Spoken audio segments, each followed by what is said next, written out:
Bonjour, avant de commencer cet épisode, je voulais partager avec toi une grande nouvelle. Parce que je sais que vous êtes nombreux à vous demander ce que vous raconte votre petite voix, j'ai créé un programme pour vous guider. Il y a un peu plus d'1 an, j'étais perdue. Aujourd'hui, je peux vous dire que je suis à ma place.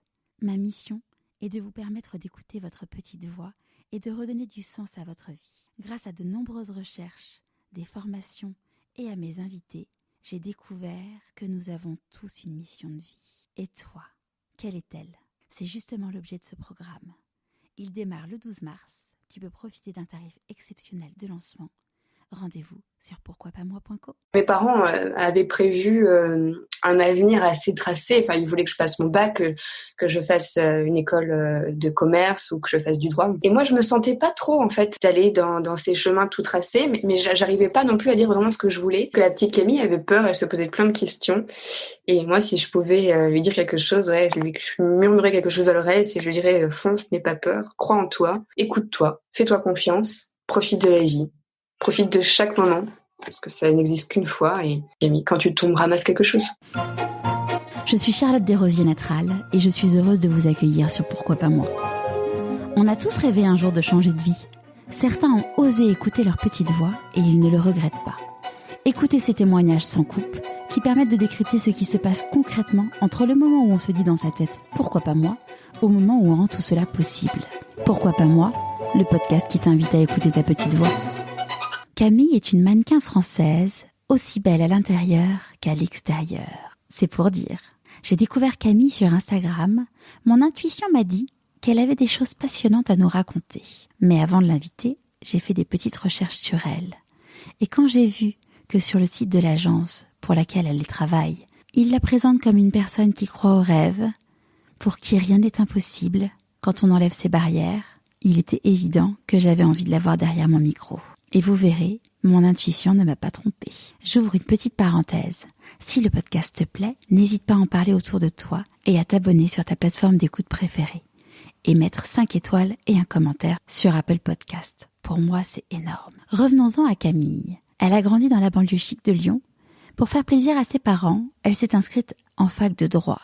Mais sans trop y croire. Camille a écouté sa petite voix et a saisi l'opportunité de devenir mannequin à 18 ans. Elle a aujourd'hui 30 ans, sa carrière bat son plein, c'est une jeune maman et elle a repris ses études il y a 5 ans dans la photographie, l'histoire de l'art et le théâtre. Je ne vous en dis pas plus, je vous souhaite la bienvenue dans l'univers de Camille Desbeaux. Bonjour Camille. Bonjour Charlotte. Merci beaucoup pour le temps que tu nous accordes aujourd'hui. Est-ce que tu pourrais nous parler de l'objet que tu as choisi pour te présenter, s'il te plaît ? Alors moi j'ai choisi un appareil photo, c'est l'image que je t'ai envoyée, c'est mon appareil photo, il m'a été offert par mes parents quand j'ai commencé mes études de photographie. Et pourquoi j'ai choisi cet objet ? Parce que déjà c'est mon outil de travail, je suis mannequin, donc je passe pas mal de mon temps derrière l'objectif. Et puis parce que j'adore, c'est un objet qui m'a énormément interpellée et j'ai eu envie de comprendre, de pouvoir l'apprivoiser. Et depuis, j'adore faire des photos. J'adore capturer tous ces instants et voilà. Et depuis quand, du coup, tu as fait des études de photographie ? Alors, j'ai repris des études de photographie quand j'avais 25 ans, donc ça va faire 5 ans. D'accord. Et puis on passe vite. Ouais, c'est sûr. on en reparlera un peu après. Avant, est-ce que tu peux nous raconter là où tu es née, où est-ce que tu as grandi ? Alors, je suis née dans la Drôme et j'ai grandi à Lyon. Mes parents sont lyonnais. Où ça, dans la Drôme ? À Bourg-de-Péage, à côté de Romans. Ok, ouais, très bien. J'ai interviewé Géraldine Decaux qui vient de Romans aussi, et d'ailleurs j'ai une petite pensée pour elle parce que j'habite à Marseille et on est rentré pour les vacances dans le nord, à savoir au-dessus d'Avignon, et on est passé à côté de Romans et j'ai une petite pensée pour elle parce qu'en plus il y a la Pogne, enfin il y a des bonnes spécialités culinaires là-bas. Oui, la Pogne c'est délicieux. Et puis quand tu montes un peu plus haut, que tu passes par Lyon, il y a le Saint-Genis, plein des brioches à la praline. C'est ça, exactement. C'était la petite minute culinaire. Voilà. Et donc du coup après vous êtes partis vous installer à Lyon. Alors non, moi en fait je suis née dans la Drôme parce que ma maman vient de la Drôme, mais D'accord. depuis le départ on vivait à Lyon. Donc j'ai grandi Ok. dans une petite maison dans la banlieue de Lyon, à Caluire-et-Cuire exactement, Ouais. à côté de Lyon. Et voilà, c'était super. Et t'étais quoi comme type de titille? Alors j'étais une petite fille assez, je pense que j'étais plutôt en contradiction. Je pense que j'étais une petite fille très solaire, donc très lumineuse. J'avais pour ambition, je me suis rapidement mis comme devoir de faire rire mon entourage. J'essayais d'être souvent, oui, souriante, de faire rire. Et à côté de ça, enfin, j'étais très heureuse, je m'amusais beaucoup, je faisais beaucoup de bêtises. Mais à côté de ça, j'avais aussi beaucoup d'angoisse. J'ai toujours eu très peur du noir, très peur de dormir. J'associais le fait de dormir à la mort. Ouais, c'est fou. Ouais. Ouais, de fermer les yeux, ça m'angoissait. Donc, il m'arrivait de ne pas dormir, D'accord. de passer des nuits entières sans dormir en attendant que le jour se lève et en embêtant mes parents. Mais ouais, non, j'étais, je pense, plutôt dans la contradiction. Par rapport à mon enfance. Et après, j'ai mis du temps à comprendre tout ça, mais on porte tous, on transporte tous des bagages ancestraux. Ouais. Et il a fallu que je m'en détache pour commencer à me séparer et à laisser ces angoisses de côté, en fait, et les remettre à leur Ouais. place. Du coup, qu'est-ce que tu as utilisé comme type de technique pour pouvoir justement te détacher de tout ça? Alors déjà, il a fallu que j'en prenne conscience Ouais. et j'ai eu la chance, c'est ma maman qui m'avait donné le contact d'une psy euh, Ouais. à Paris et elle était vraiment mais alors géniale, tournée vers le domaine artistique et elle m'a alors pas soigné mes insomnies, Ouais. en tout cas je les ai acceptées. D'accord. Et j'ai accepté aussi enfin, j'ai compris pas mal de choses par rapport à ma famille, à mon enfance et le fait de comprendre, bah, ça a pu vraiment, ouais, c'était un travail sur le long terme et qui m'a pu me permettre de poser tout ça et de pouvoir m'en libérer. Ouais. Ouais, j'imagine que, enfin, quand tu as dû comprendre le fait que dormir est égal à mourir dans ton inconscient, ça devait être violent quand même. C'était hyper violent et surtout que j'avais du mal à mettre des mots sur mes mots, Ouais. à comprendre que c'était vraiment ça dont j'avais peur. Et puis après, il y a un truc qui m'a aussi vraiment rassurée, mais alors j'étais petite, ma grand-mère était complètement fan, adorait une chanteuse, enfin, grande chanteuse qui s'appelle Barbara. Et Ouais. Barbara, elle a une de ses chansons, un titre qui s'appelle Les Insomnies. Et en fait, Ok. elle explique exactement la même chose. Et en fait, de me dire que il y avait d'autres personnes qui vivaient la même chose que moi, et ben ça m'a soulagée parce que je me suis dit que j'étais pas toute seule. Et Ouais. il y avait d'autres personnes qui pensaient qu'il y avait aussi les mêmes angoisses, les mêmes peurs parfois. Ouais. Et du coup, ben, on relativise. On se dit que Ouais.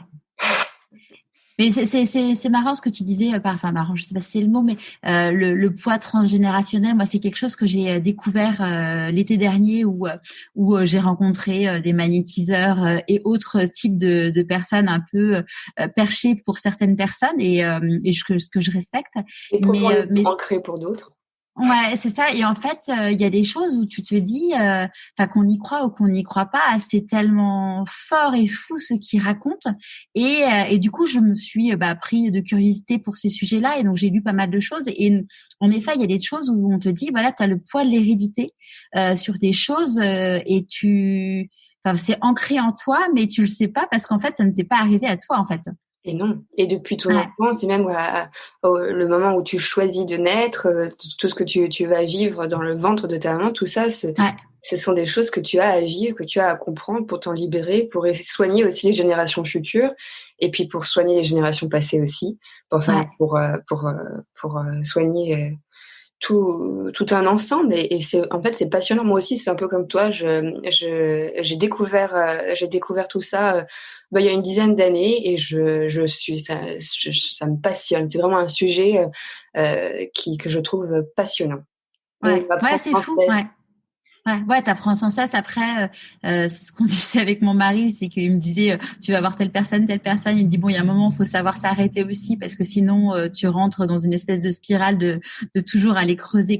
Mais d'arriver à trouver certaines réponses à des choses que tu imaginais même pas et qui t'expliquent un certain nombre de choses dans ta vie, c'est assez puissant, quoi. Ouais. Et puis, aussi, parfois, aussi, on rencontre des personnes qui, tu parlais de magnétiseurs, mais tu as des magnétiseurs qui soignent aussi vraiment les douleurs physiques. Bien sûr, ouais. Et ça, c'est un fait et on peut pas le nier parce qu'alors encore, on pourrait penser que oui, les douleurs de l'intérieur, peut-être qu'il y a un phénomène un phénomène de hasard, même si je ne crois pas au hasard, mais on pourrait se dire c'est beau, ouais. Voilà, exactement. Mais en tout cas, les douleurs physiques, ceux qui arrivent à enlever le feu aussi, on peut pas, c'est un fait, c'est comme ça. Alors après, oui, c'est sûr, faut pas non plus il faut aussi avoir les pieds sur terre, mais ce qui n'empêche pas, tout en ayant les pieds sur terre, d'avoir la tête en l'air. J'aime beaucoup. Et d'ailleurs, ta tête à toi, elle était où du coup quand tu étais une petite fille? Tu te disais quand je serai grande, qu'est-ce que je ferais? Alors moi, quand j'étais petite, je rêvais, on en revient à la même chose, hein, j'ai toujours été attirée par la lumière et je rêvais de lumière. Je savais pas trop, mais j'adorais être sur scène, j'adorais mettre la lumière sur moi ou la mettre sur la diriger et faire des jeux d'ombre. Enfin, c'était vraiment, j'adorais la lumière. Je me voyais, je me serais bien vue actrice, je crois. Ouais. Je me voyais, je me voyais dans la lumière. Après, j'ai eu aussi énormément envie de voyager. Je me voyais aussi travailler dans l'humanitaire, mais ça, c'était plus quand j'avais 15 ans.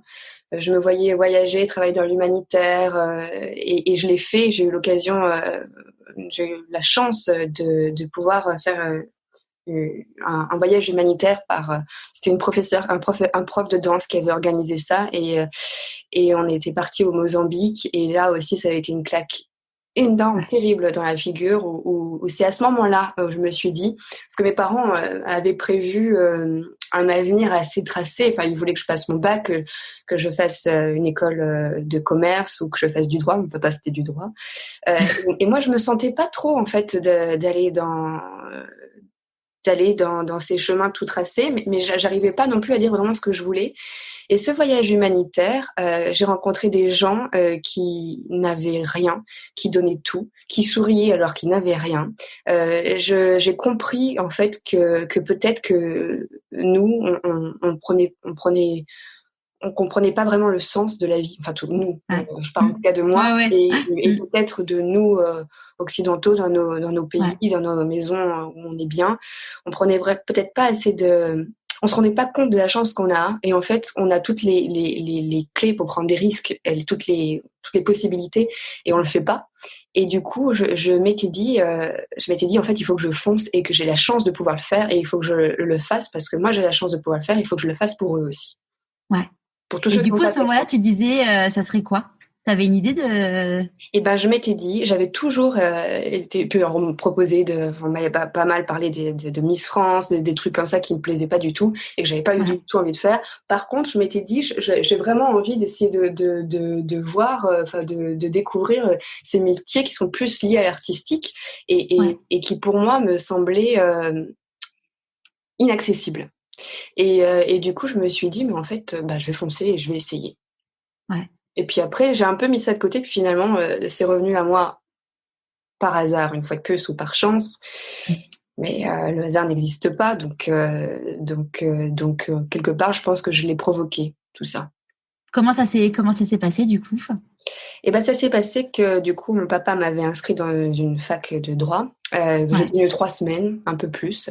Et j'ai lâché. Je lui ai dit, écoute, moi, je vais faire des études de communication et je vais payer mes études de communication en travaillant en tant qu'hôtesse. Donc, ça le faisait rire. Pour lui, la communication, c'était nul. C'était soit on fait du commerce, soit on fait du droit, mais on fait pas de com. Parce que lui, il fait quoi comme métier? Alors lui, maintenant, il est à la retraite, mais il a travaillé en tant que directeur commercial. Il était dans le commerce aussi. D'accord. Et ta maman? Et alors ma maman, elle est plus, elle travaille l'aide des enfants en difficulté. Elle est plus dans le social. plus tournés vers, enfin papa aussi, mais en tout cas dans leur profession, ils sont plus dirigés, ils ont pris des chemins un peu différents. Ouais. Mais du coup voilà, et quand je travaille en tant qu'hôtesse et on m'a proposé de travailler en tant que mannequin et puis je me suis dit que j'allais payer mes études assez rapidement. Et en fait, bah, du coup, je me suis prise au jeu. Hein. Ça m'a plu. J'ai eu l'opportunité d'intégrer une très grande et belle agence qui s'appelle IMG. Ouais. Et à partir de là, bah, j'ai beaucoup voyagé. J'ai eu la chance aussi de travailler à New York. Et du coup, bah, j'ai enchaîné. J'ai laissé un peu mes études de côté pendant quelques temps avant de les reprendre. Ouais. Et donc là, quand tu as arrêté tes études de communication, parce que même si c'était pas ce que ton papa imaginait pour toi, comment ils l'ont vécu? Pas très bien. Ils ont eu très peur pour moi. Et puis, c'était pas du tout ce qu'ils souhaitaient. Ils avaient peur. Déjà, ils connaissaient pas le milieu.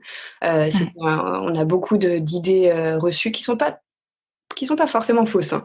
Mais en tout cas, on a beaucoup d'idées et puis on a peur pour son enfant parce que ils avaient peur que je tourne mal. Parce que tu avais quel âge à cette époque-là? Ben, j'avais 18 ans. Ouais. Ouais, c'est jeune en fait, hein, quand 18-19 ans. C'est jeune quand on y pense.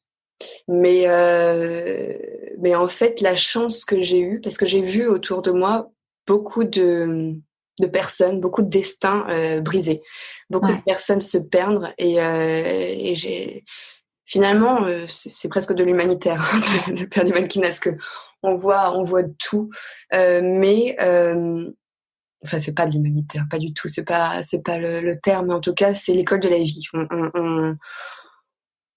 On découvre que il y a beaucoup de tristesse, beaucoup de gens qui sont perdus en fait, tout De simplement. solitude. De Ouais. solitude, ouais. Ouais. Et c'est vrai que bah, j'ai perdu le fil de ce que je voulais te dire. tu me dis, tu me disais que c'était une vraie école de la vie, le mannequinat, Oui, et et que du tes coup, parents avaient peur. voilà. Et du coup, ils avaient peur et ils avaient peur que je me perde. Et en fait, grâce à eux, je me suis pas perdue parce que Ouais. ma famille était un pilier. Ils ont toujours été présents, même s'ils avaient peur. Ils ont toujours, enfin, ils m'ont pas lâché. Et comme mes amis d'enfance aussi. Et ça, c'est tellement important. Ça sauve tout le Ouais, monde. ça t'avait un vrai socle sur qui te reposer pendant tout pendant. Complètement. Ouais. Et j'ai toujours su d'où je venais. J'ai toujours Ouais. su quel était mon entourage. Et du coup, je me suis pas perdue grâce à ça. Et je pense qu'en fait, il y a beaucoup de gens qui se perdent parce qu'ils n'ont pas ça. Ouais. Et pour toi, parce que bon, dans le mannequinat, on a l'image des magazines, on a l'image des podiums. Est-ce qu'il y a différentes sortes de mannequinat ou c'est, enfin, Bah déjà, alors les mannequins podium, alors un mannequin peut tout faire. ouais, Et après, il y a des mannequins qui font essentiellement des défilés, ouais, d'autres qui font plus de la photo. Donc c'est plus que vers quoi je me suis dirigée. Parce que quand on intègre une agence, les agents qui veulent nous représenter nous guident vers d'accord. ce vers quoi ce qu'on peut faire par rapport à notre corps. Moi, on m'avait demandé de perdre du poids pour défiler. Ok. J'ai refusé parce que je me suis dit on me prend comme je suis ou on me prend pas. Et puis si Ouais, ça marche pas, tant pis. Et puis aussi parce que dans mon entourage très proche, j'ai une personne qui a souffert d'anorexie d'accord. et donc qui a été dans une phase de dépression. Et ça, je l'ai vécu de plein fouet. Et du coup, j'avais pas du tout, déjà pour elle, par respect Mm. pour elle, par respect pour ce qu'elle avait vécu, j'avais pas du tout envie de rentrer là-dedans. Ouais, Et donc voilà, j'ai accepté, j'ai posé mes limites et donc je me suis plus dirigée moi vers la photo, vers le côté commercial. Mais ok. après, donc les mannequins, il y a des filles qui vont faire plus de lingerie, d'autres qui vont faire plus de vêtements, d'autres qui vont faire plus de beauté. Moi, j'ai Ouais, la chance de pouvoir tout faire un peu dans la photo et de faire encore un peu de tout. Et, et voilà. Mais par contre, j'ai pas trop fait de défilé. ouais.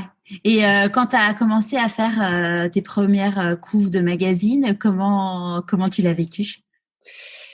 Et ben, bah, c'était pas en fait, j'ai rien, c'était pas la concrétisation d'un rêve ou quoi que ce soit, non, j'ai, j'ai, enfin, ça, non, rien de, c'était comme de faire des photos, En fait, je cherchais plus par rapport à moi, je m'en fichais un peu de ce que je pouvais ressentir si je voyais une photo, mais c'était plus si mes parents étaient fiers ou mon entourage était fier que j'étais fière. Et j'ai eu longtemps l'impression qu'ils n'étaient pas forcément très fiers de moi, qu'ils s'en fichaient un peu, jusqu'au jour où je suis tombée complètement par hasard en cherchant des papiers pour m'inscrire dans mon école pour reprendre mes études. Je suis tombée sur plein de magazines. En fait, et il y a des magazines où j'étais même pas sur la couverture, où j'étais juste sur une page, et du coup je me disais ce qu'ils faisaient là. Puis j'avais demandé à maman, et maman m'avait dit tu demanderas à ton père. Et en fait, il a tout gardé, c'est trop mignon. Et c'est là où en fait je me suis dit là ça m'a touchée, et ça j'étais fière. J'étais plus fière que de me voir sur la couverture d'un magazine. Ouais, c'était leur regard. Ouais, le regard des personnes comme mes amis, dès qu'elles m'envoient une photo, qu'elles me voient, ça me. Là, je suis fière. Ouais. C'est marrant. Ouais. Et du coup, tu disais que tu avais repris des études. Oui. À quel moment tu as repris des études? Quand j'ai quitté donc cette grande agence dans laquelle j'ai été, IMG, quand j'ai quitté cette agence, parce que du coup, je me suis dit que j'avais envie d'aller plus loin et que pour moi, il y avait une fin en soi dans le mannequinat, et je me suis dit qu'est-ce qui fait quelque chose qui te fasse vibrer, parce qu'au bout d'un moment on fait le tour, parce que le mannequinat c'est un métier qui est lié à l'artistique, mais on n'est pas des artistes. On est le matériel de l'artiste en fait, quelque part. On est un objet. Et du coup, j'avais envie de me plonger de l'autre côté, de comprendre la photo, de comprendre l'histoire de l'art. Donc j'ai repris des études qui sont sur ces deux axes, en histoire de l'art et en photographie. Et j'ai eu envie d'approfondir tout ça, d'aller plus loin. Et puis j'avais rêvé de faire du théâtre et j'ai jamais osé. Et puis j'ai beaucoup reproché aussi à mes parents. Et puis c'est un jour, c'est maman qui m'a dit mais fais-le si t'en as envie, qui t'en empêche. Et puis du coup, je me suis inscrite. Et voilà. Pour des cours de théâtre? Oui, aussi. D'accord. Et donc là, tes études d'histoire de l'art et de photographie sont finies? Alors, je finis en février prochain. D'accord. Et en théâtre, on finit jamais, en fait. Je crois que c'est un peu comme, une fois qu'on rentre dedans, on n'a plus du tout envie de s'arrêter. Ouais. Et donc là, avec cette formation là de photographie et d'histoire de l'art, qu'est-ce que tu as envie d'en faire? Alors j'avais très envie de devenir agent de photographe. Attends, pardon. Vas-y. Excuse-moi. Oui, tu peux prendre. Oui, tu peux prendre si tu veux. Pardon, désolée. Et du coup, ce que j'aimerais en faire, j'aimerais soit travailler en tant qu'agent, donc mettre en lumière les personnes, les représenter, soit travailler dans une galerie d'art, défendre des artistes, essayer de représenter des œuvres. Oui, ce sont des choses qui m'intéresseraient. Après, je suis très, très, très ouverte et j'attends de voir ce que l'avenir me réserve. Je pense qu'il y a un moment où j'aurai un signal et je me dirai il faut foncer, il faut aller dans cette direction. Et pour l'instant, je suis encore très très vague parce que je sais pas, peut-être que si aussi dans le théâtre quelque chose se présente à moi, j'aimerais peut-être bien aussi. J'adorerais même. Et puis le mannequinat, pour l'instant, ça s'est toujours pas arrêté, ça continue et donc j'en profite. C'est ce que je voulais te demander. Ouais, tu fais toujours du mannequinat? Oui, je fais toujours du mannequinat. Je travaille toujours en tant que mannequin. J'ai la chance de toujours pouvoir travailler et j'ai l'impression que c'est pas encore fini. Et là, j'ai pas non plus envie de fermer les portes pour le moment. Je fais confiance. Je crois vraiment qu'à un moment où l'univers me fera comprendre que c'est le moment et il faut aller vers ça plutôt que vers ça. Pour l'instant, j'ai pas envie de fermer de porte et donc c'est pour ça aussi que j'ai envie de continuer, que ce soit mes études ou de continuer à donner la possibilité à me donner la possibilité en tout cas de faire plein de choses. Parce que là, du coup, tu es une jeune maman. Oui.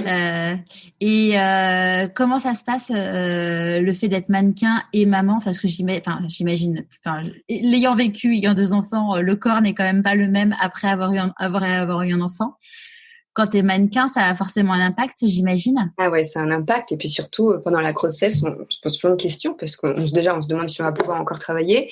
Et puis, alors, même si j'ai jamais forcément eu besoin de faire de sacrifices pour avoir mon corps ou le corps que j'ai, qui n'est pas parfait, hein, mais en tout cas pour être comme je suis, ça fait quand même peur quand on voit son corps changer à ce point, et on se remet beaucoup en question. Et puis c'est tellement aléatoire, on ne sait pas ce qu'on va retrouver après. Et moi, j'ai ce souvenir après avoir accouché. Parce que alors, j'étais persuadée qu'en claquant des doigts, mon corps allait revenir. Et après avoir accouché, de me retrouver sous la douche, et il y avait un énorme miroir devant la douche, et de voir mon corps. Et j'ai pleuré, mais j'ai pleuré. Et je me suis dit, mais c'est pas possible. Enfin, c'est un champ de bataille, quoi. C'est horrible ce qu'il en reste.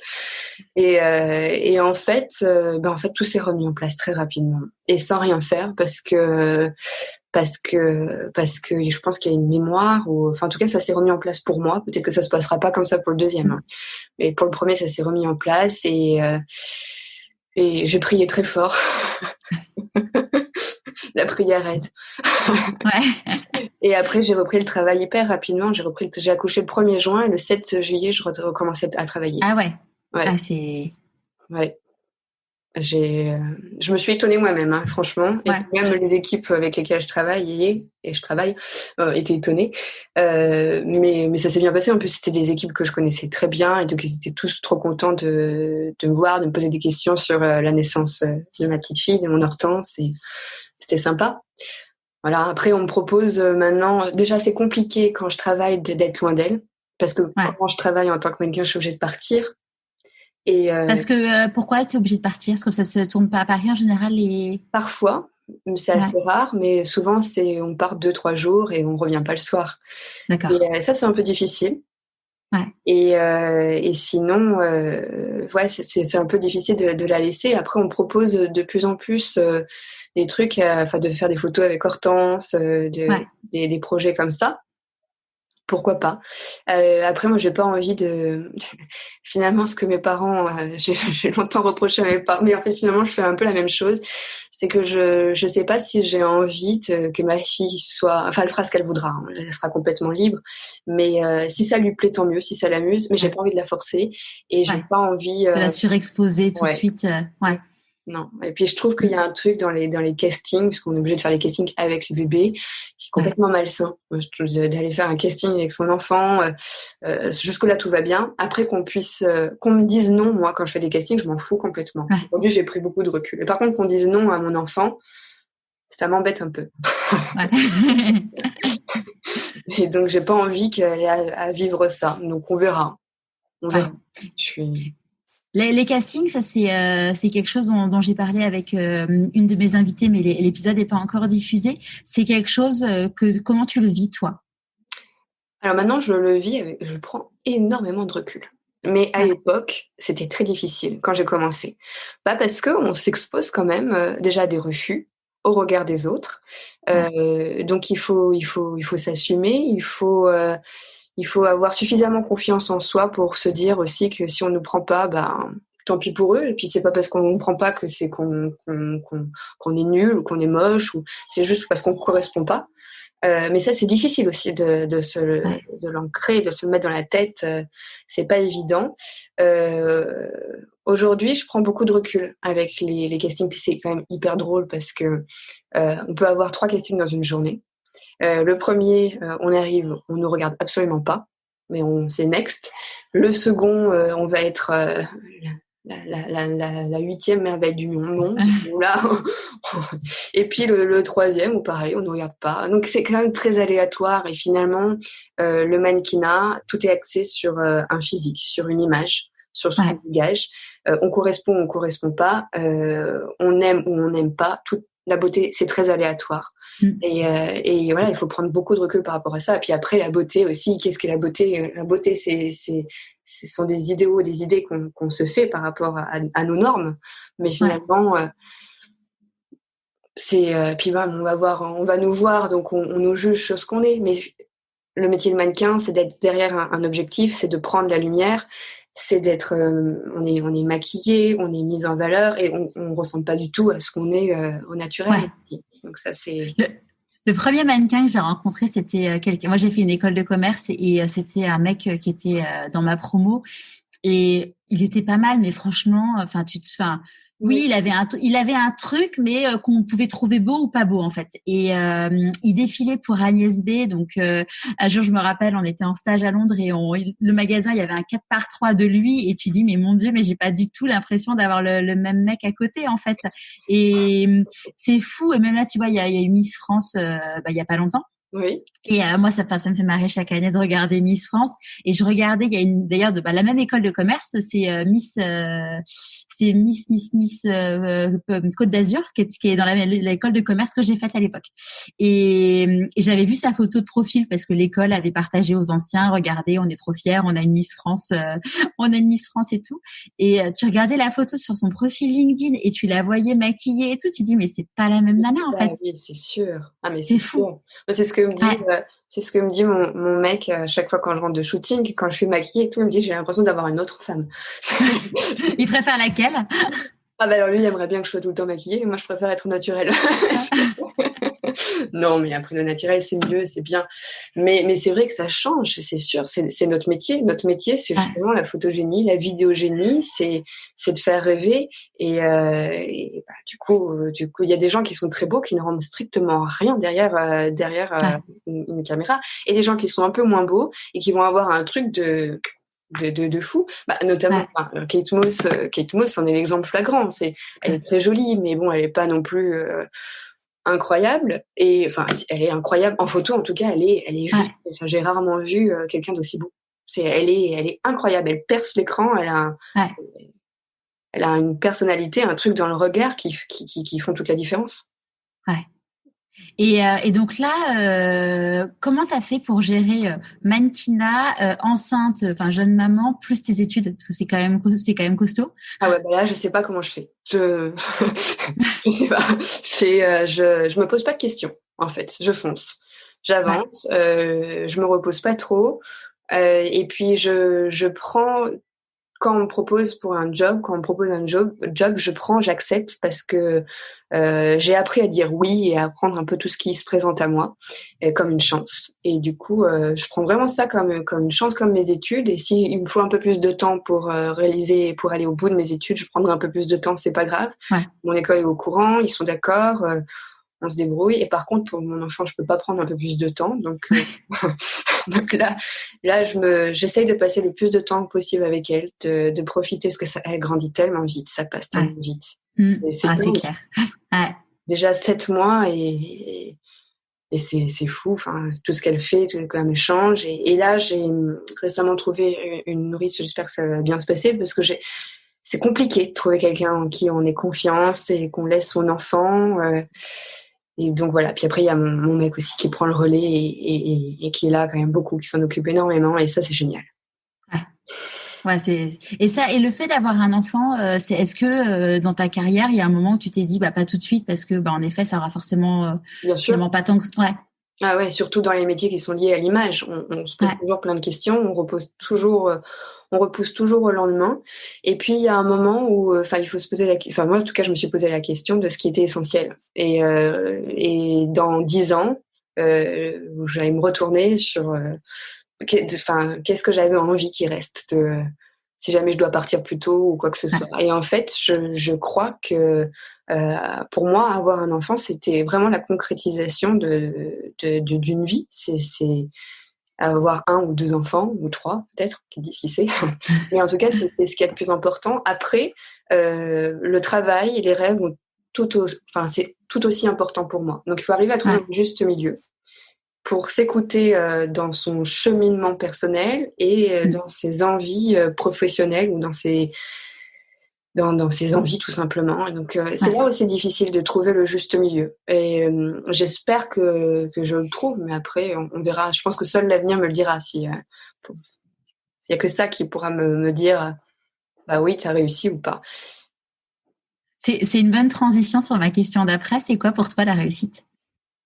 La réussite, qu'est-ce que réussir ? Ça, c'est très compliqué. Qu'est-ce que réussir ? Pour moi, la réussite, c'est de se sentir complètement en adéquation avec ce qu'on est. Et de se dire, et aujourd'hui, en tout cas, je me dis, je suis exactement la femme que j'aurais voulu être il y a 10 ans. C'est ça pour moi, réussir.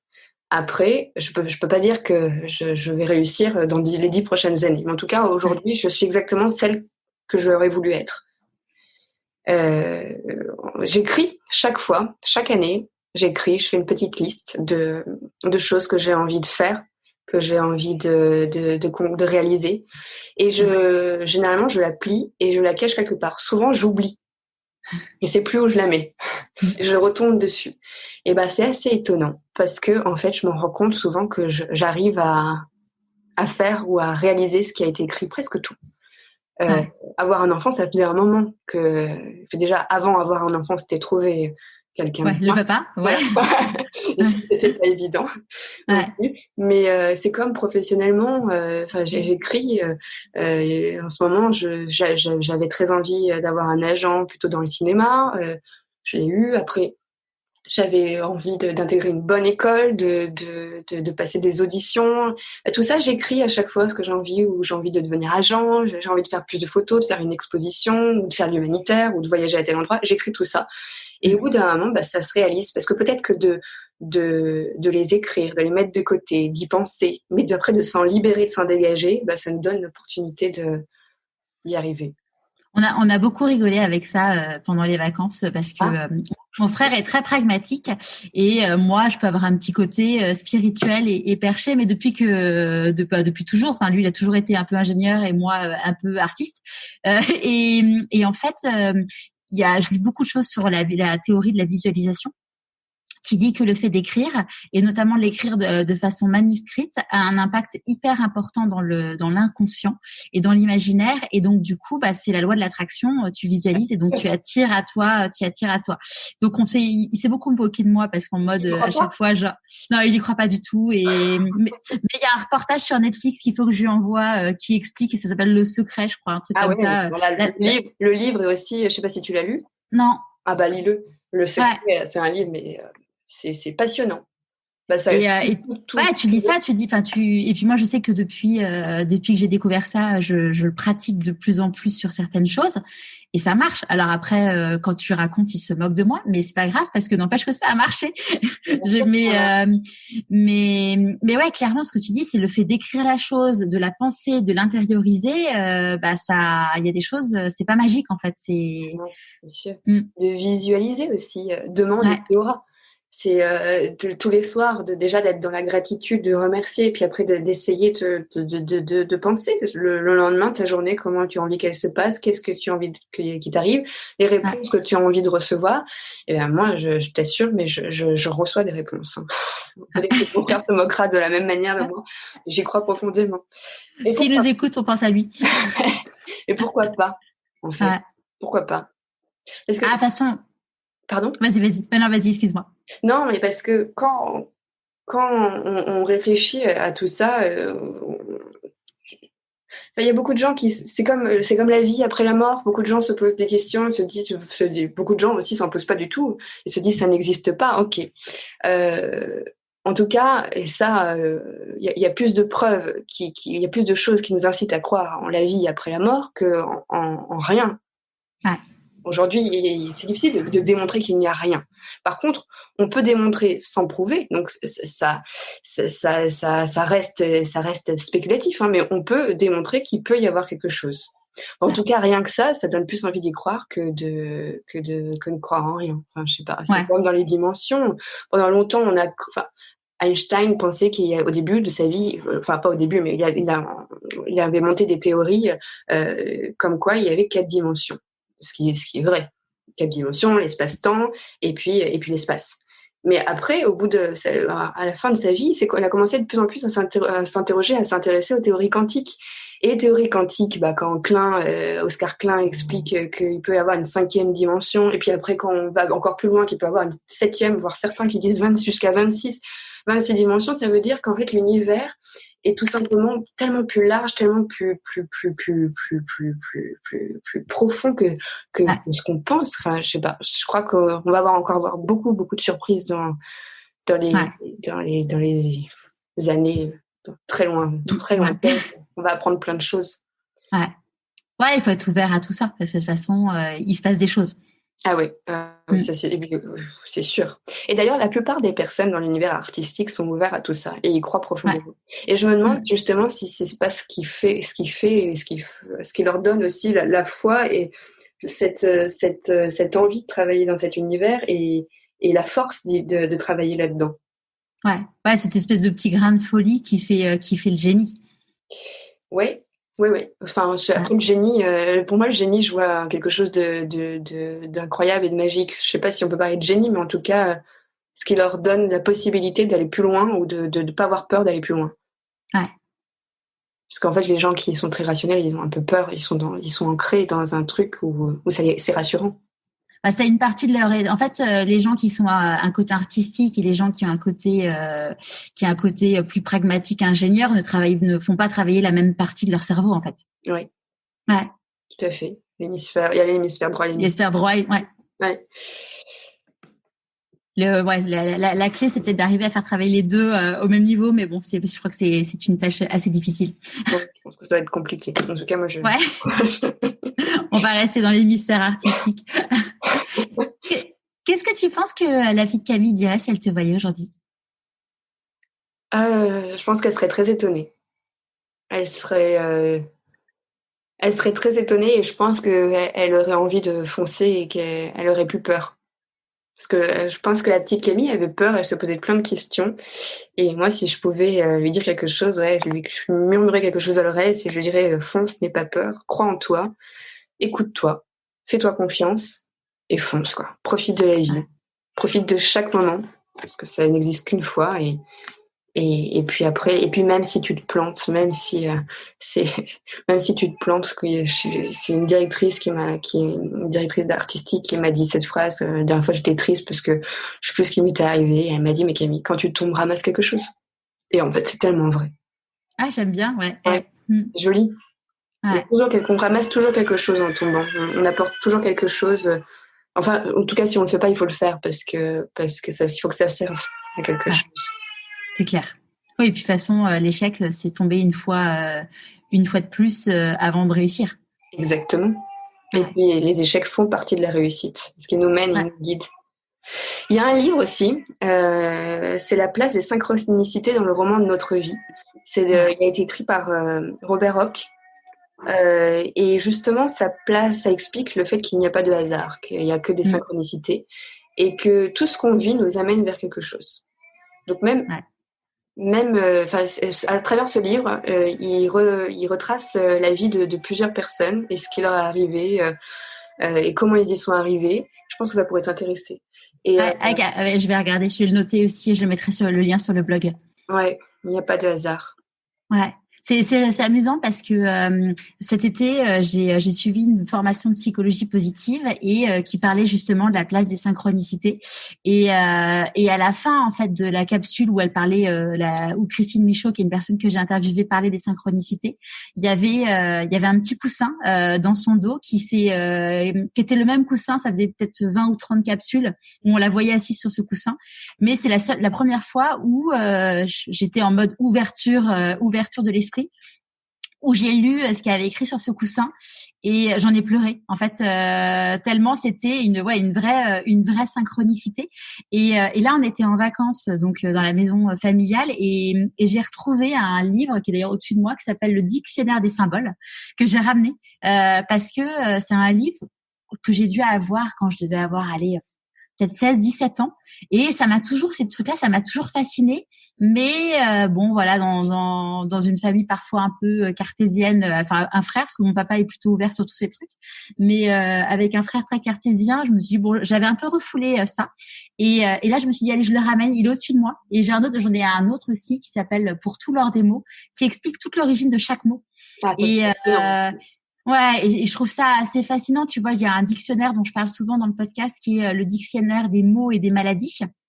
Mais là, pour le coup, des mots MAUX et qui te donne en fait les origines de chaque mot ou maladie. Donc, tu vois, typiquement, j'ai souvent des sciatiques et en fait, je me rends compte que les sciatiques, quand je les ai, c'est quand j'ai peur d'avancer. Et en fait, c'est hyper intéressant de regarder tous ces significations et la profondeur de tout ça, en fait. Ah oui, complètement. Bah là, Ouais, pour Noël, je me suis acheté, je me suis fait un cadeau. Je me suis acheté un livre qui s'appelle Le corps se souvient et ça parle aussi de tout ça, ouais. notamment des bagages ancestraux. Ça fait un doux mélange et c'est aussi très intéressant. Ouais, moi, je crois profondément en tout ça. Même les mots, comme tu disais, euh, tout a un sens. Même le terme repère aussi. Enfin, tu vois, tout a un sens autour de nous. Ouais. C'est vraiment intéressant. Ouais, c'est en fait quand tu ouvres en fait le champ des possibles dans cet univers, enfin dans cet univers, dans ce prisme-là de voir la vie, c'est fou de voir tout ce qui se passe en fait, tous les signes qui se glissent en fait sur ton chemin et tu peux passer au même endroit. Enfin tu vois c'est rigolo parce que depuis que j'ai fait ce programme, je passe au même endroit tous les matins pour emmener les enfants à l'école, mais il y a des trucs que je vois que je n'avais jamais vus, tu vois. Et l'autre jour je dis à mon mari, mais t'avais vu ce truc sur le chemin? Enfin le chemin c'est 4 minutes à pied. Hein.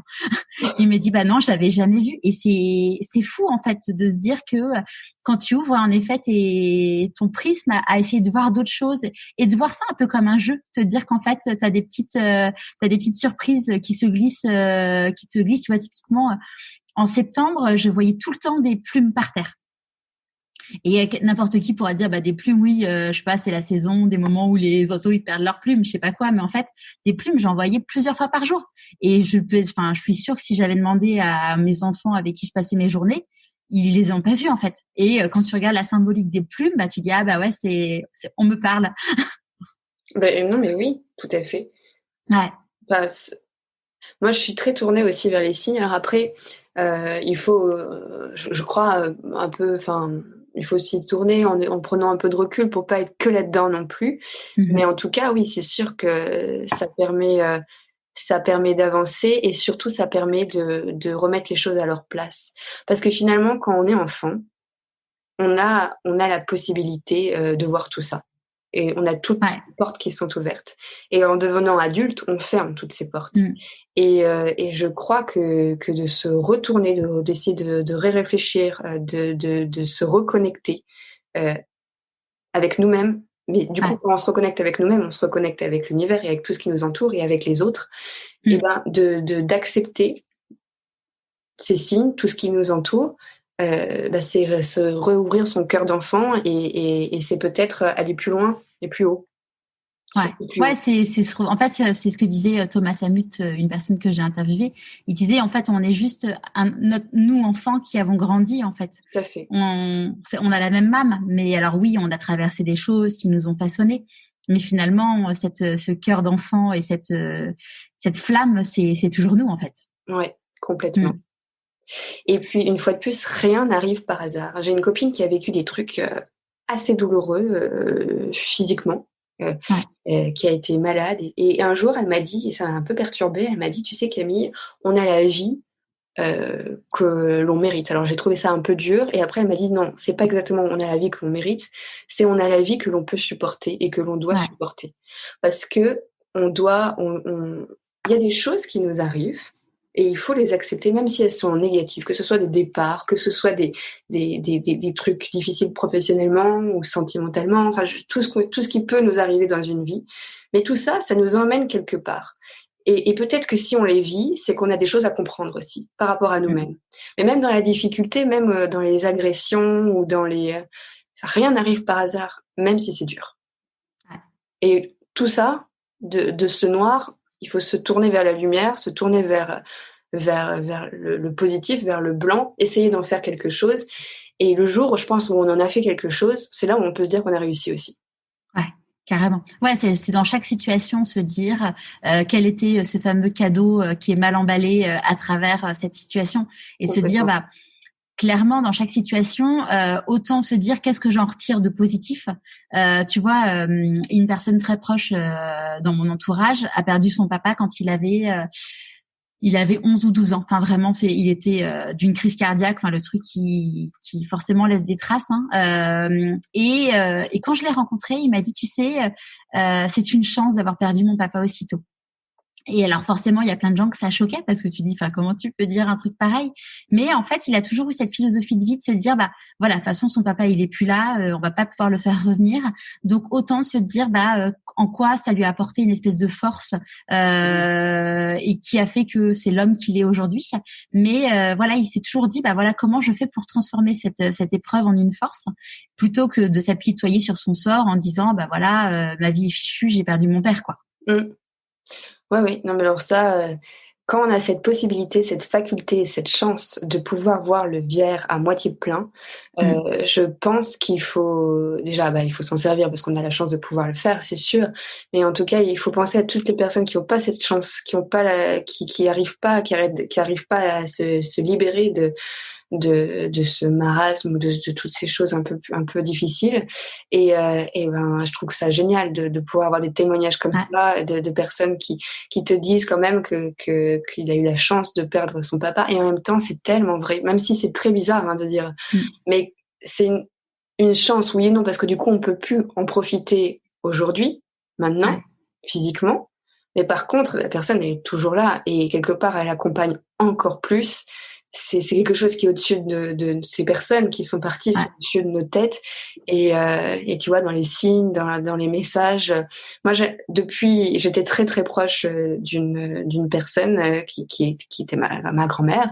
Depuis qu'elle est partie, je suis encore plus proche d'elle. C'est bizarre de dire ça, mais mais t'es pas la première personne à me dire ça. Ouais. On est connectés et je sais qu'elle est là. Alors ça, il faut être spirituel, il faut croire. Mais quand on croit, tout est possible. Ouais, c'est clair. Dans la vie, on dit que qui dit choix dit renoncement. C'est quoi à toi tes renoncements dans ta vie de mannequin? Alors moi, pour moi, choisir, c'est quelque chose de très très très très difficile. Parce que choisir, forcément, oui, c'est renoncer. Et je suis incapable de renoncer à quelque chose. Et c'est un peu mon problème. C'est pour ça que parfois j'ai du mal à me concentrer que sur, tu vois, sur une filière. C'est pour ça que je reprends plein de choses. Donc après, il faut aller au bout, parce qu'autrement, on n'est pas fier de soi. Et c'est difficile, parce que plus on entreprend, plus on doit aller au bout, et c'est compliqué.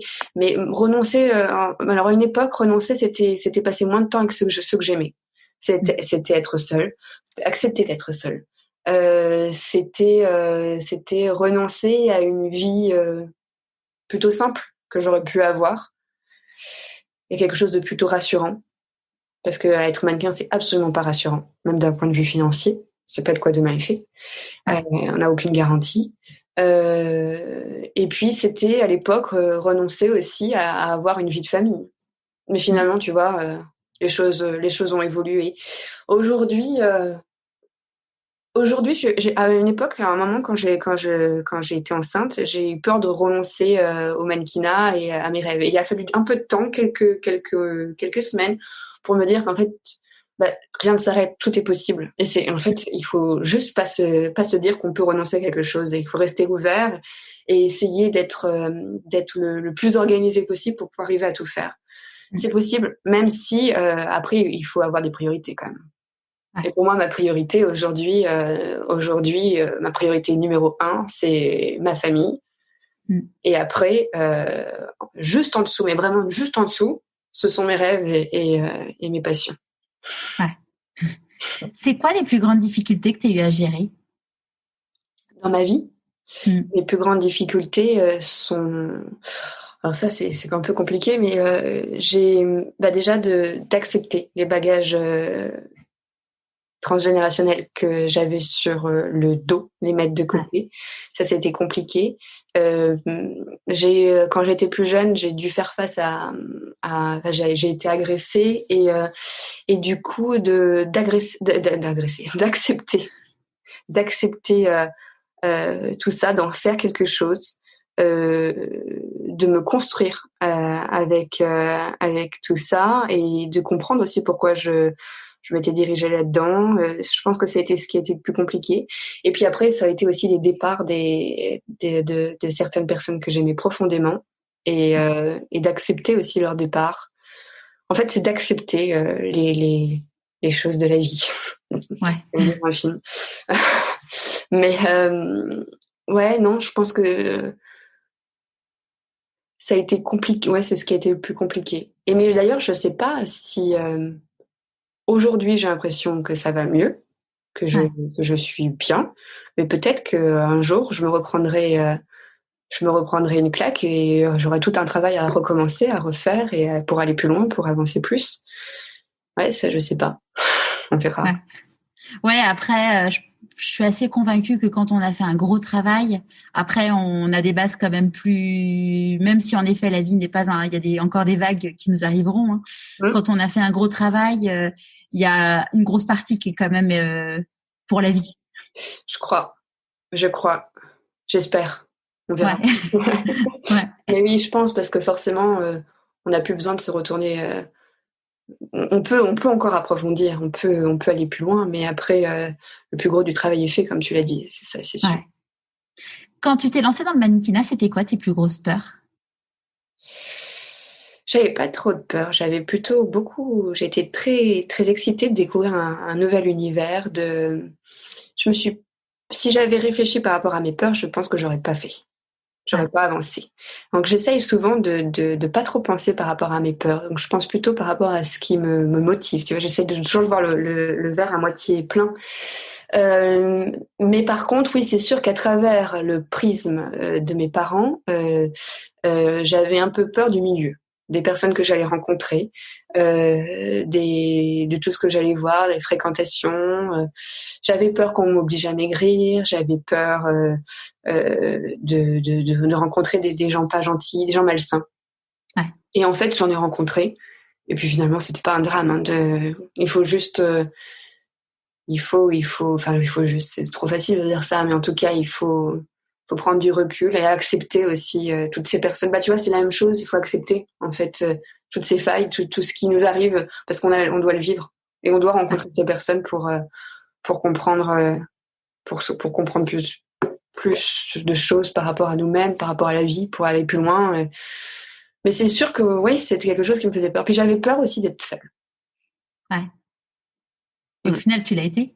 Ouais, au final, j'ai été Ouais, seule beaucoup, beaucoup. ouais, Et puis quand on voyage comme ça, on n'a pas forcément beaucoup de personnes autour de nous, mais finalement, on y prend goût à cette solitude parce que c'est tellement enrichissant en fait de se retrouver seul face à soi-même dans des univers où il y a rien, où on peut se reposer sur rien. C'est aussi, il y a beaucoup d'adrénaline, il y a c'est très excitant. Et ouais, après, j'avais peur. Aujourd'hui, j'ai peur aussi un jour que ça s'arrête, tout ça, ouais. parce que c'est comme vivre un peu avec une drogue. Qui tous les matins, on est excité parce qu'on ne sait pas ce qui va se passer. Mais un Mm. jour, bah, il faudra avoir un métier plus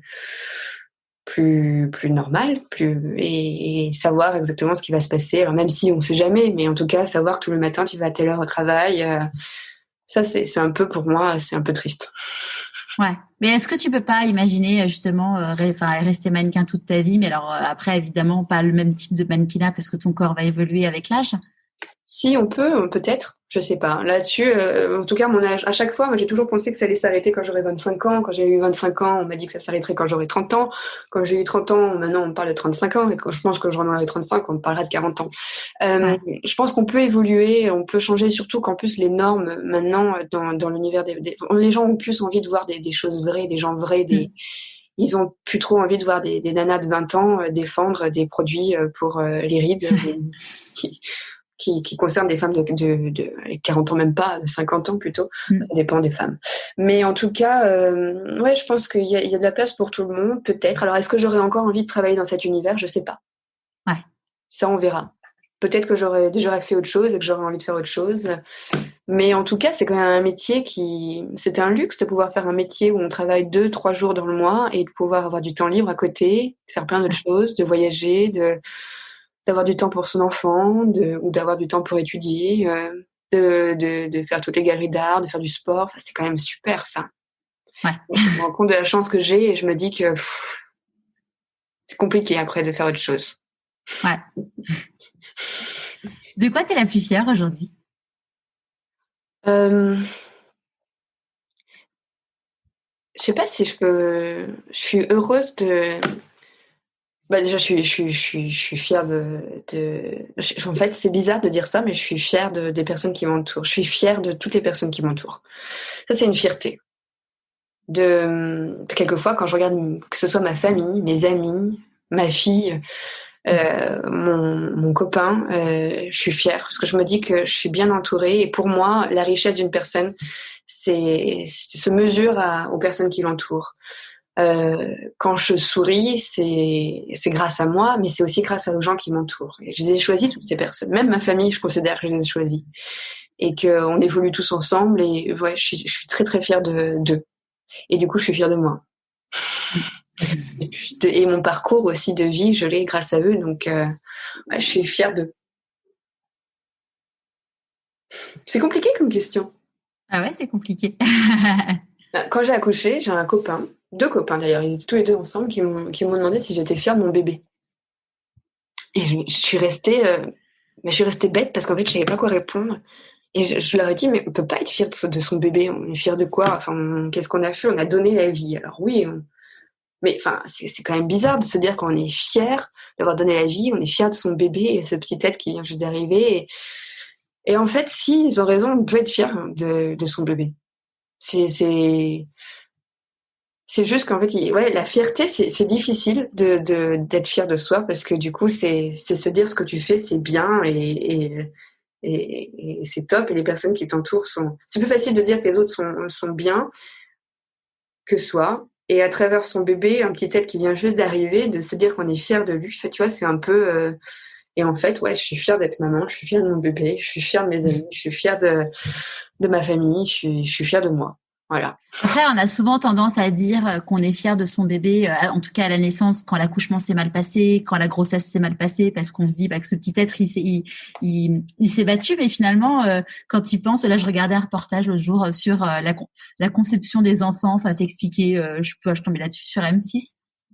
Et tu te dis, bah finalement, quand même, c'est quand même un défi quand même de ma boule, quand même, d'arriver donc on peut être fier, on peut être fier du spermatozoïde qui a réussi à faire tous ces kilomètres. Et puis que ce petit bout se soit accroché. Et puis, ouais, mais la naissance, comme la mort, ce sont des passages dans la vie qui sont hyper douloureux, qui sont difficiles. Et ouais, dans les deux, c'est d'une fierté. Hein. Quand on se rend pas compte en fait de ce que c'est d'être un être humain, mais c'est quand même il y a un côté magique. Et la naissance, l'arrivée sur Terre, c'est magique. Alors moi, par exemple, je suis fière de mon accouchement. J'ai quand même accouché. J'ai toute la préparation, j'étais toute seule parce que c'était un peu compliqué. Mais mon mec, pendant le même temps, son papa était malade. Il a perdu son papa il y a quelques mois.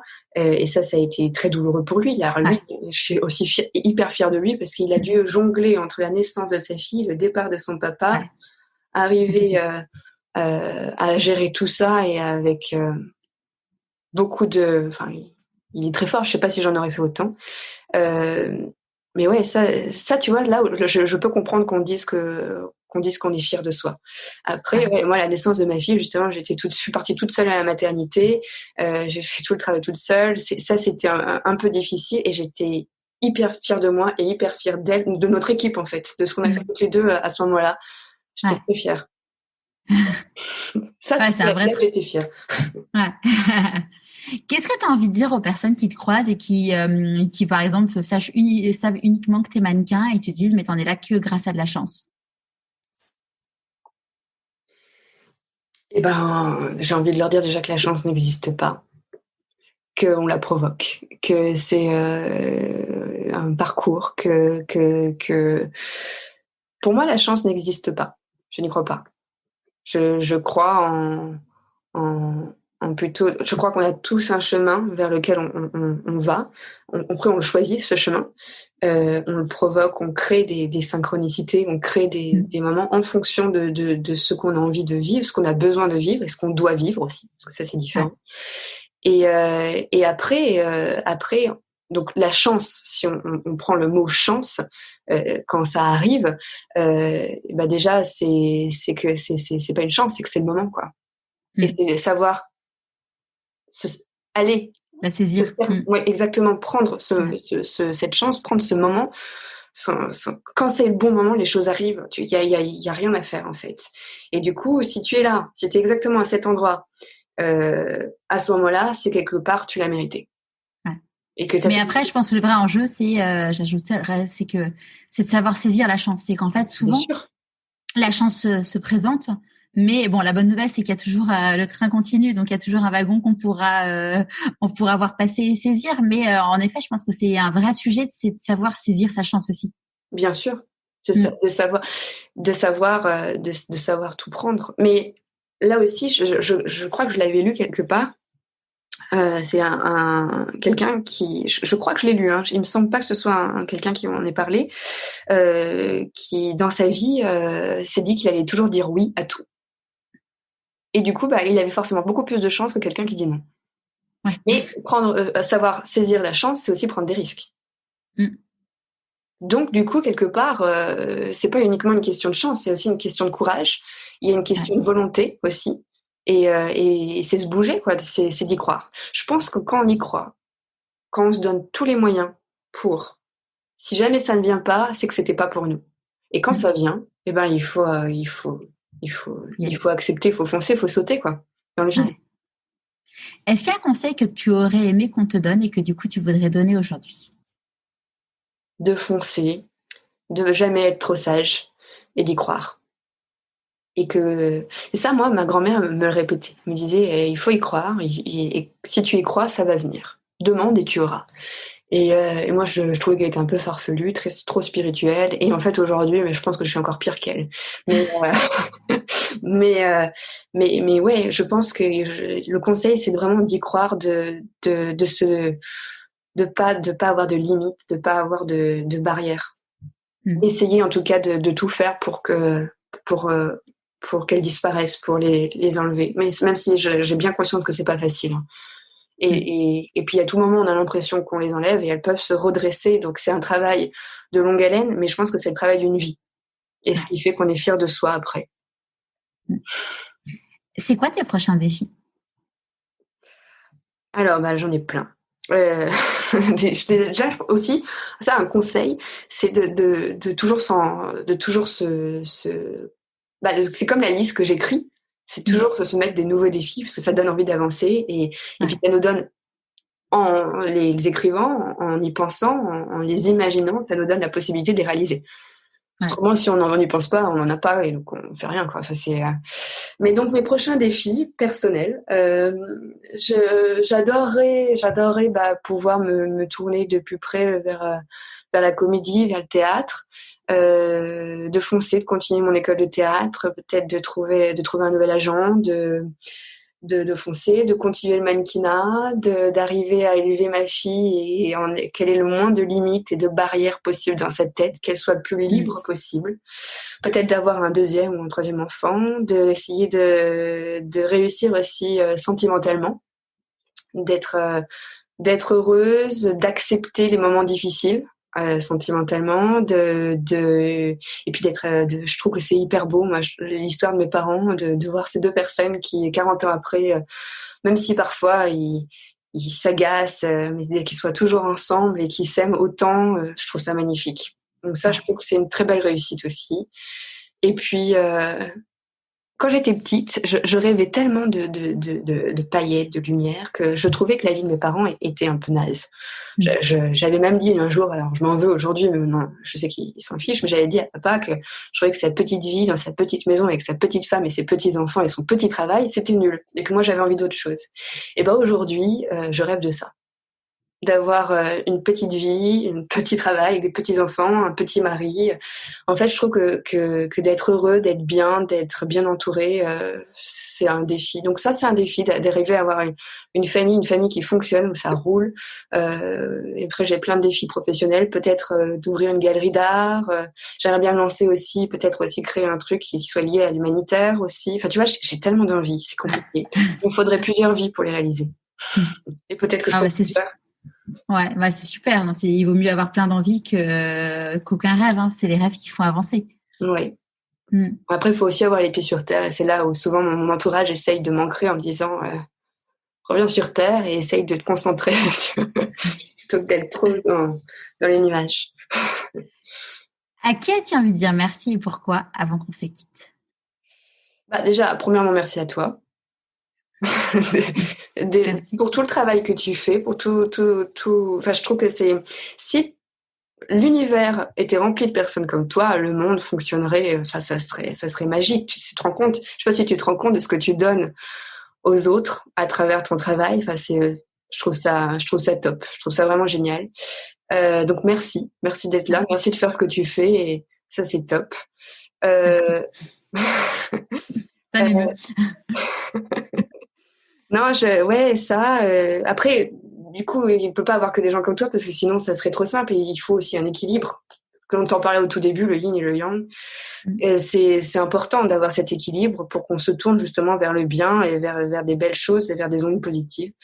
Non, j'ai envie de dire merci aussi à ma famille, à mes parents, à mes sœurs, à toutes ces personnes magnifiques qui m'entourent, à mon copain, à ma fille d'être venue. Tous les soirs, je la remercie. Je lui dis merci d'être venue. Merci d'être venue, merci d'être là. Merci parce que c'est un cadeau, quoi. C'est un cadeau du ciel. D'ailleurs, tous les matins, j'ai l'impression que c'est Noël quand je vais la chercher dans son lit. J'ai un cadeau. Ouais, merci. Puis merci à tous ceux qui sont en haut de prendre soin de moi, de me diriger, de foncer. Et puis merci à moi aussi. Merci, franchement, je me remercie je remercie la petite fille qui est en moi de continuer à vivre et de me permettre aussi de briser un peu ces limites que j'ai en tant qu'adulte parfois. Et puis merci à l'univers. Merci à tout le monde, quoi. Non, ouais, je pense que c'est important de remercier tout le temps. D'être tout le temps dans le remerciement. Merci de se réveiller chaque matin. Merci aussi à tous les clients qui me font travailler, à toutes les personnes à toi qui encore une fois qui m'a proposé cette interview. Tu vois, c'est cool. Merci beaucoup Camille pour ce magnifique témoignage et puis on a hâte de savoir la suite. On te souhaite évidemment tout le meilleur. Merci beaucoup. À toi aussi. Parce qu'il paraît qu'il va y avoir une suite cool aussi. Ouais, 2020 elle va être une année chargée. C'est l'année de l'émancipation de Pourquoi pas moi. 2021.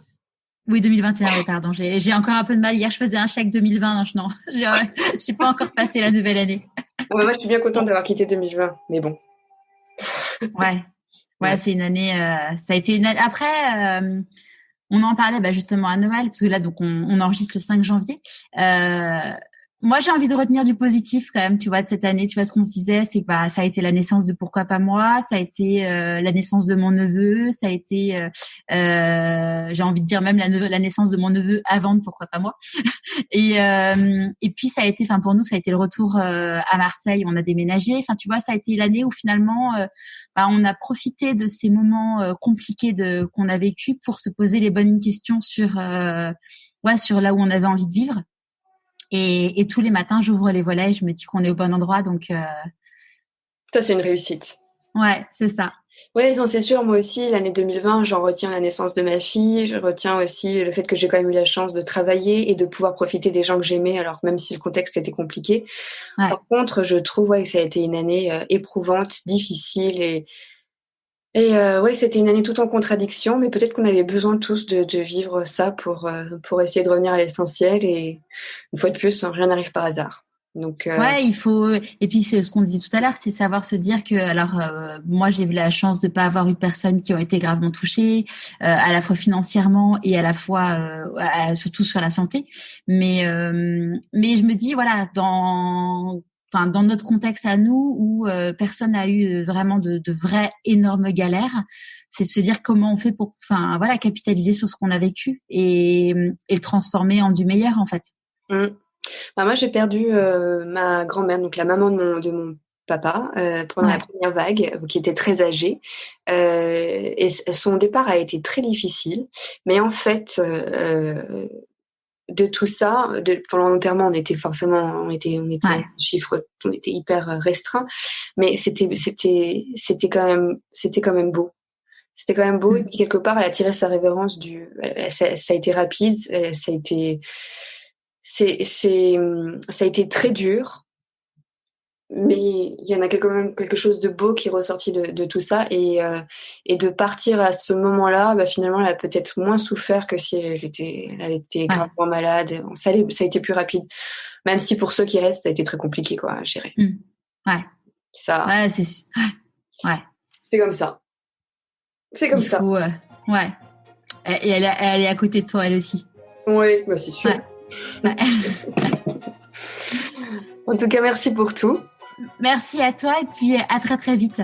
Ouais, à bientôt. Merci. Salut. J'espère que ce nouvel épisode vous aura plu. C'est amusant parce qu'ensuite j'ai découvert que Camille avait été la mannequin pour faire des pubs pour la magnifique marque Loose Collection dont j'ai interviewé la fondatrice Claire. Allez, je vous dis à jeudi prochain pour un nouvel épisode de Pourquoi pas moi.